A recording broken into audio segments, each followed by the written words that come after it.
экономика министрлигине караштуу финансы рыногуна жөнүнгө салуу жана көзөмөлдөө кызматынын жообуна ылайык МСН коин криптовалютасы реестрге ылайык виртуалдык активдерге эмиссиясына катары саналбайт деп бизге кат берген.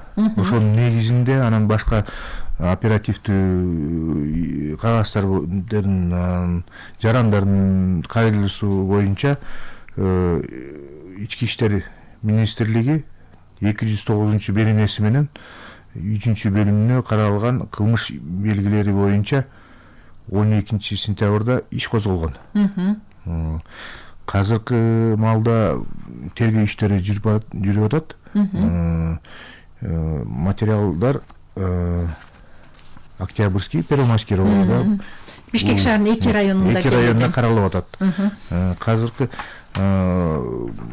маалда оперативдүү топтор түзүлгөн, иштер алып барылып атат. 898 адамга акчалары кайра кайтарылып берилди.